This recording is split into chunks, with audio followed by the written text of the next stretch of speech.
안녕하세요. 마음이 따뜻한 부동산 부자들의 경매마마입니다. 오래간만에 인사를 드립니다. 요사이 코로나 확진자도 굉장히 많이 나오고 있습니다. 모두 건강 유념하시고 항상 건강하시기를 기원하겠습니다. 오늘은 아파트, 빌라 이런 것들은 유동화나 은행에서 잘 매각하지 않습니다. 그런데 저희 수강생 중에서 이거를 성공적으로 매입을 해서 지금 처리 과정에 있는 것을 한번 소개하도록 하겠습니다. 우리 주거용 NPL이 장단점에 대해서 한번 알아보도록 하겠습니다. 장점으로는 주거용 같은 경우 아파트나 다세대 같은 경우에 소액 투자금으로도 가능합니다. 그 다음 두 번째는 수익이 나는 데까지 시간이 비교적 짧습니다. 다른 물건에 비해서요. 근데 여기에 단점이 있습니다.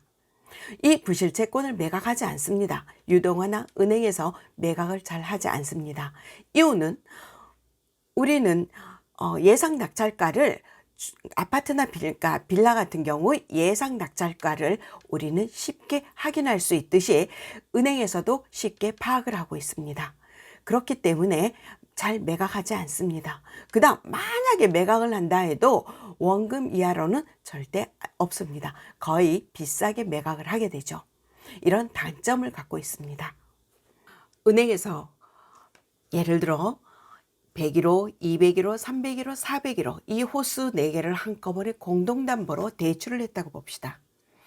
이 대출된 물건이 부실채권으로 나왔다 그러면 개인 입장에서는 이거를 매수할 수 있는 투자금이 많이 필요합니다. 그 다음 이거를 다주택을 내가 매입을 하게 된다면 취득세 폭탄을 맞게 됩니다. 세 번째, 대출이 어렵습니다. 그래서 이렇게 나온 물건들은 개인이 취급하기가 어렵습니다. 그럼 은행 입장에서 본다면 어떻게 될까요? 개인이 취급하기 어렵다 한다면 은행 입장에서도 단점이 됩니다. 정말 처리하기 어렵게 됩니다. 그럼 은행에서 이거를 어떤 방법으로 어떤 해결책을 내놓으면 좋을까요? 원금 이하로 싸게 매각하는 것입니다.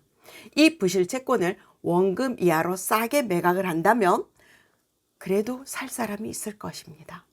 그런데 지금은 다주택자가 돼서 취득세 폭탄을 맞는 게 어마어마한 금액입니다. 그렇기 때문에 이 원금 이하로 사게 돼서 좋지만 이거를 그냥 혼자서 접근하긴 어렵습니다. 그래서 NPL은 공동으로 사오고 그 다음 이 NPL을 사온 것을 호수가 4개 호수가 된다면 4분이 같이 나누어 갖는 형태로 하게 된다면 싸게 사오면서도 해결책이 되는 것이죠. 이렇게 해서 저희 수강생 중에 이렇게 물건을 매입해서 처리하는 과정이 있습니다. 그거에 대해서 한번 소개해 보도록 하겠습니다. 이번 여름에 공동으로 매입한 채권에 대해서 한번 알아보도록 하겠습니다. 이것은 채권 계약서의 일부를 저희가 캡처해서 여기다 넣었습니다. 보면은 경기도에 있는 다세대로서 102호, 202호, 302호, 402호 4개의 호수가 공동담보로 되어 있는 것입니다. 그리고 채권 최고액은 8억 4,500만 원입니다. 대출 원금은 6억 5천이고 그리고 대출 원금과 이자가 7억 2,500만 원이 있습니다. 그 다음 이거를 저희가 채권을 매각하는데 5억 8천에 매각을 했습니다. 원금이 6억 5천인데 이자는 고사하고 원금 이하로 5억 8천에 매각을 한 것입니다. 이 채권 계약을 할 때 저도 함께 갔었고 그리고 이 세 분이 같이 하셨는데 세 분 중에 한 분은 직장 때문에 오지 못하고 두 분이 함께 오시게 됐습니다. 그래서 그 은행에서 대출해 줄 때의 서류들을 모두 같이 검토하고 또 하나하나 이게 왜 중요한지 어떤 거를 체크해야 하는지 이런 것도 같이 검토하는 좋은 기회가 되었습니다. 4개의 호수를 세 분이 함께 하게 되었기 때문에 이거는 사다리 타기를 하여서 나누어서 호수를 정했습니다. 그 중에 우리가 하나의 호수 102호를 예를 들어 보겠습니다. 채권 매입가가 5억 8천이었기 때문에 4등분으로 4개의 호수를 나누어서 1억 4,500이 됩니다. 그 다음 질권대출은 4억 6천이 됩니다. 여기에서 1,150만 원이 되고요. 그 다음 낙찰가는 우리가 7억 4,360만 원입니다. 그러면 한 사람당 1억 8,590만 원으로 정했습니다. 그래서 이 하나의 금매가를 알아봤더니 2억 3천 정도 합니다. 근데 2억 1천으로 정했습니다. 수익에 대한 것을 한번 알아보도록 하겠습니다. 한번 보겠습니다. 6월 15일 날 채권 계약을 1,450만 원이 들어갔습니다. 7월 15일 날 잔금이 채권 잔금이 1,450만 원이 들어갔습니다. 여기까지 2,900만 원이 들어갔습니다. 8월 1일 날 입찰 보증금이 1,860만 원이 들어갔습니다. 그리고 9월 1일 날 잔금이 1,860만 원이 들어갑니다. 이분은 무주택자라서 대출이 80% 나왔습니다. 그리고 등기비, 그러니까 취득세, 그 다음 그 비용들이 350만 원이 들어갑니다. 그래서 채권 매입가 여기까지 들어간 돈, 그러니까 등기하고 우리 소유권 이전할 때까지 들어간 돈이 6,970만 원이 들어갔습니다. 그런데 한 달 후에 배당이 어떻게 되겠습니까? 4,100만 원이 배당이 나옵니다.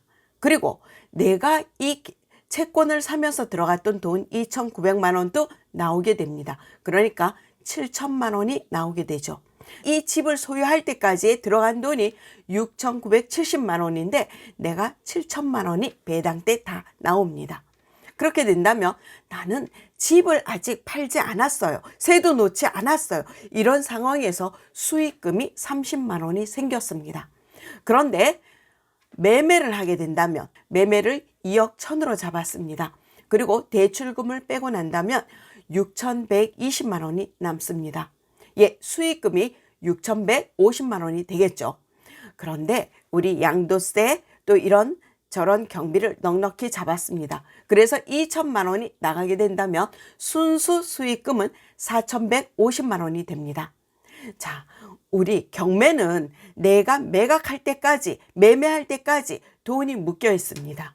하지만 NPL은 배당받으면서 내 들어간 돈은 거의 회수합니다. 그리고 매매하면서 돈이 다 회수가 되는 것이죠.